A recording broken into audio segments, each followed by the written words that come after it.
তো গাইস, ভিডিওটি সম্পূর্ণ বিনোদনের জন্য বানানো হয়েছে, তো কেউ সিরিয়াসলি নেবেন না। আর ভিডিওটি যদি আপনাদের ভালো লাগে তাহলে বন্ধুদের কাছে শেয়ার করবেন এবং সম্পূর্ণ ভিডিওটি দেখবেন।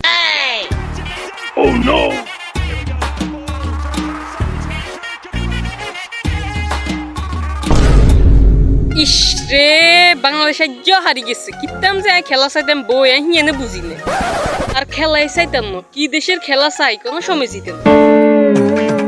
তো দর্শক বিন্দু দেখতে পাচ্ছেন, আজকেও বাংলাদেশ হেরে গেছে এবং এই হারার কারণে একটি অসহায় নিষ্পাপ দর্শক সে হার্ট অ্যাটাক করে ফেলেছে। ওই মিয়ানের কনে কইছি হার্ট অ্যাটাক করছি, আমি তো সুস্থ মিয়া। কিরে, একটু আগে না তুই কান্না করতেছিলি? ও আসলে তো ইসরে বাংলাদেশ হারিয়ে গেছে। তো আচ্ছা, যাই হোক, বাংলাদেশ তো আজকে হারিয়ে গেছে, তো এই নিয়ে আপনার অনুভূতিটা যদি আমাদেরকে বলতেন। আরে মিয়া রাখেন আমাদের অনুভূতি।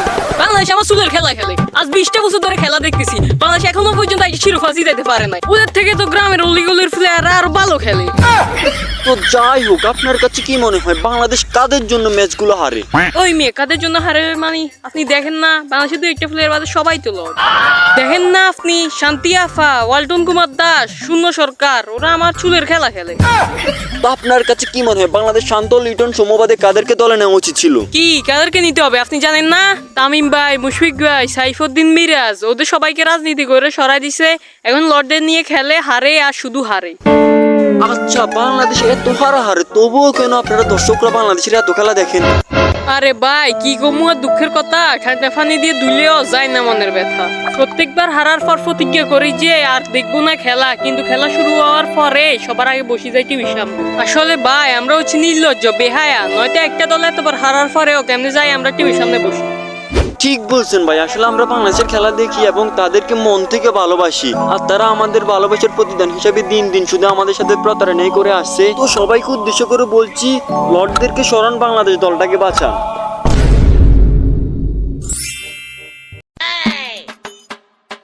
নাজমুল হোসেন শান্তি, কেমন আছেন আপনি? আরে মিয়া, আমার নাম শান্তি না, শান্ত। আর আমি ভালোই আছি। আপনারা তো ভালো থাকবেনই, ভালো থাকে না তো শুধু আপনাদের খেলা যারা দেখে তারা। আপনি কি আমাকে অপমান করলেন নাকি?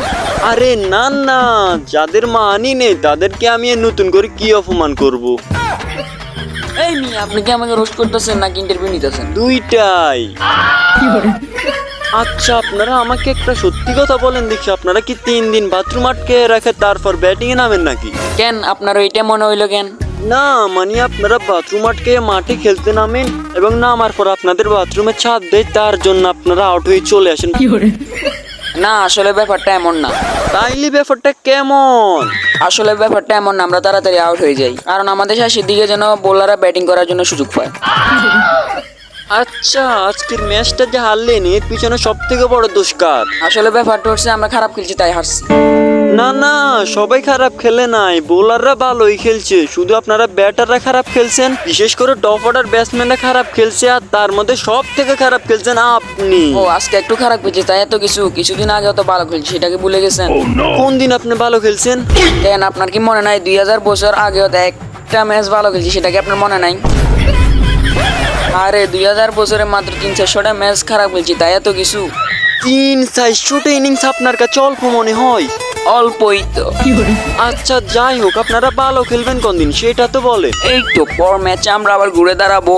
আচ্ছা, যদি না দাঁড়াতে পারেন তাহলে এই কথাটা আবার বলবো। আচ্ছা যাই হোক, আশা করি ওয়ার্ল্ড কাপে আপনারা ভালো কিছু করবেন এবং বাংলাদেশি সমর্থকদের আপনারা অনেক ভালো কিছু উপহার দিবেন। আপনাদের জন্য শুভকামনা রইল।